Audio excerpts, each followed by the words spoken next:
stock markets. That is not the case, and that is not the case in various time periods, not just in one particular time period. So what is the reason for this? There are many reasons. I'll briefly touch upon two reasons.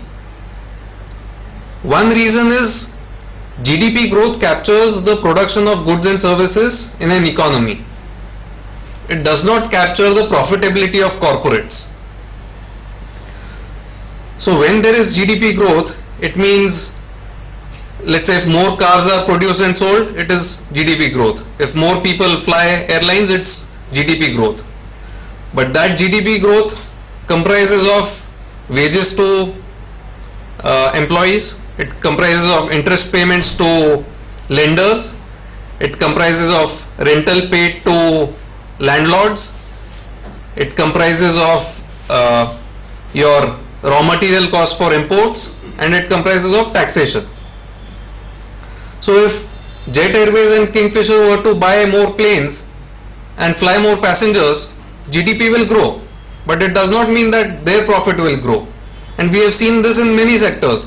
Telecom, we are adding many subscribers each month, but that underlying profitability is not coming for many operators, and even companies like Bharti and Arcom are seeing pressure on margins and profitability. The other factor which causes such counterintuitive results is that many a times valuations expand in anticipation of GDP growth. So even if the GDP growth comes in and corporate profits grow, the stock market returns are not that great. The third point to note is many a times profit growth is accompanied by equity dilution, because people have to set up more capacity and set up new plants, distribution network. For that they issue new shares. So per share earning may not keep pace with the corporate profit growth. And the money coming in to India today, all of it is what I would call new money. This money is just chasing past returns. It is looking at the rear view mirror and saying past returns have been good, so let's go and invest in India. All of this is coming through exchange traded funds, etc. It's not old India hands in FIIs who are adding money to the Indian markets.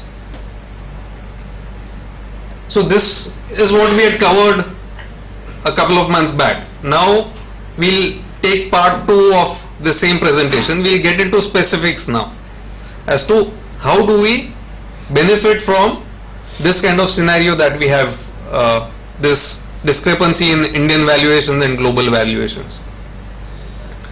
Under RBI guidelines today, each person is allowed to invest per financial year $200,000 US.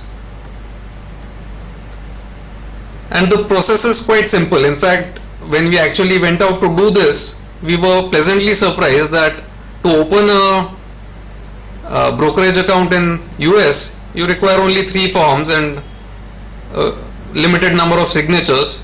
It's probably 10 times as difficult to open an Indian brokerage account as it is to open an international account. Taxation was another worry that we had initially. What will happen to taxation? As it turns out, if you are not a US citizen and if you are not a green card holder and if you don't stay in US for too long, then you don't have to worry about long-term capital gains tax or short-term. There are no capital gains tax then in US. You have to only worry about Indian taxation in that scenario.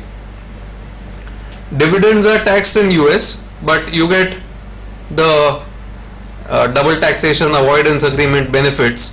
So essentially, to keep things simple, if you invest in US equity shares, you would end up paying long-term capital gains at 20% in India, and you will get indexation benefit. So effective rate will be lower than 20%. And on dividends, let's assume a rate of 30% for simplicity. Finally, each person's tax situation will be different, so it's best to consult your tax accountant. The approach that we are recommending today is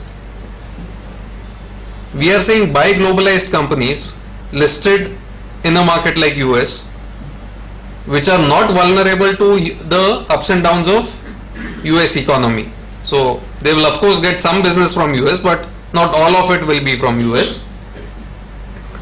Again, the qualitative factors remain the same. Good quality management, high return on equity, low debt, entry barriers, simple businesses we can understand, all of that remains the same. We are not compromising on that at all.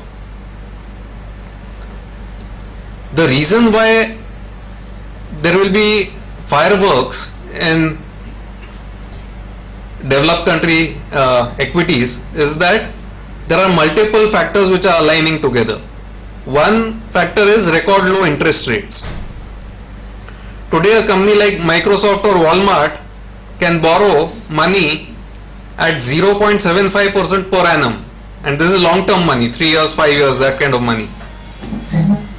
That money they can use either to buy back their own equity shares, or that money they can use to acquire companies. That is one factor. Second is people are worried about dollar going down because of all quantitative easing and various things. If that were to happen, again two things will happen. One is US exports will become more competitive, their profits will go up. Second is US companies become attractive targets for foreign companies because the acquisition cost becomes cheaper as dollar weakens. And finally, even if the share prices do not appreciate at all, you will get a yield between 8% and 9% per annum from top quality companies. I'll explain how. So this is the best part. Today, 1 year FD rates are whatever, 7%, 7.5%, whatever the rate is. If we buy these shares, we have an opportunity of making yield between 8 and 9% from absolutely top-notch international companies, and whatever capital appreciation comes will be over and above this return that we get.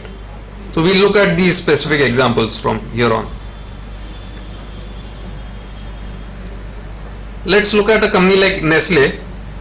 1/3 of its business comes from emerging markets, 2/3 from developed countries. Kraft Foods gets 26% from emerging markets, and this is the kind of portfolio that Kraft Foods has. So if China and India were to grow, there is no way how Kraft Foods will not grow. You have iconic brands like Toblerone and Cadbury and Starbucks and Taco Bell and all of that.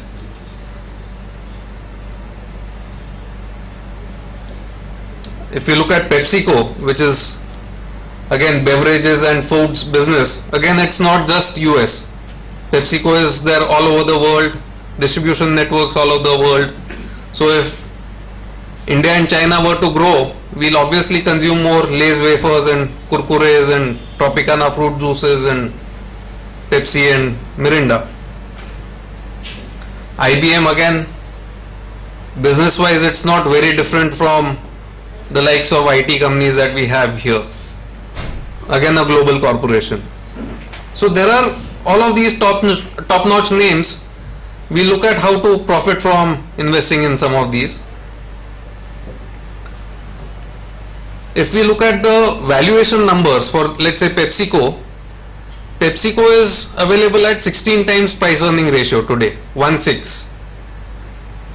Average price earning for PepsiCo over last 20 years is 24 times earnings, and at high it has gone to 38 times earnings.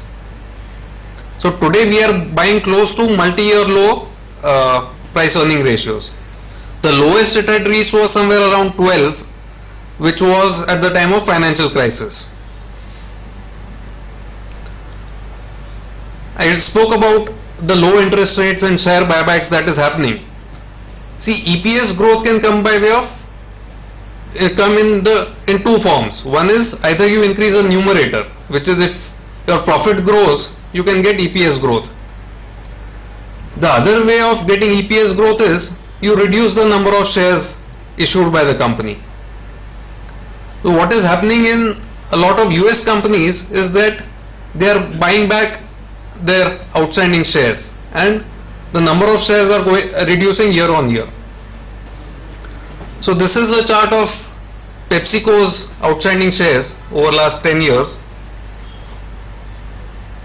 Initially 175 crore shares were outstanding in the year 2000. Today that number is down to 155 crore shares. So in 10 years they have bought back 2 crore shares. 20 crore shares in 10 years. 2 crore shares a year they have been buying back. Same is the case with IBM. They have been going on reducing their equity over the years. And it's not that companies listed in developed countries are zero growth companies. They also see earnings growth. So this is the way PepsiCo's EPS has grown. This is the way IBM's EPS has grown. So this is the background for what I am going to recommend now. If we look at the different valuation parameters, Nestle in India is quoted at 46 times earnings, and Nestle, the parent company, is quoted at 16 times earnings. 1/3 of Nestle's business comes from emerging markets. If that 1/3 business we give a valuation of 45 or 46, then effectively the entire developed country business you are getting for free. So there is obviously some great discrepancy between the valuations of the parent and the subsidiary. Nestle gives a dividend yield of 2.5% per share. Apart from 2.5%, you will get a currency yield of 5.38. What is that? I'll explain in a moment. So total yield from buying Nestle in a year you can get 8% per annum in rupee terms. By buying PepsiCo, you can get a dividend, you can get a yield per annum of 8.5%. I'll explain this in detail. So this is effectively the last slide of the presentation. It's for people not very familiar with forward markets. It may take a couple of minutes to grasp this, but this is how it works. PepsiCo share price today is somewhere around $65 per share. You are allowed to invest $200,000 a year, so probably you can buy 3,000 shares of PepsiCo. So 3,000 into 65 will be $195,000. The day I made this presentation, $1 was 44 rupees 30 paise. So we'll stick with that. Today's exchange rate may be different, but total cost in rupees would be 86,38,500 if you bought 3,000 PepsiCo shares at a price of $65. Now PepsiCo pays a dividend of 48 cents per share per quarter, which is $1.92 a year. So in a year you would get $5,760 by holding these 3,000 shares.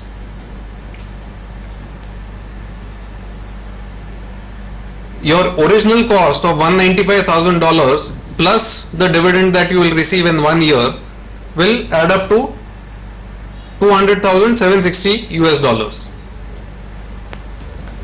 Now here comes the interesting part and slightly tricky for those not very familiar with foreign exchange. Interest rates in India are higher than interest rates in US. So because of that, the Indian rupee always trades at a discount in the forward and futures markets. So if $1 is 44.30 today, the forward price today, as on today, for 1 year hence, will be 46.70. So today you can lock in to a price of 46.70 if you agree to sell those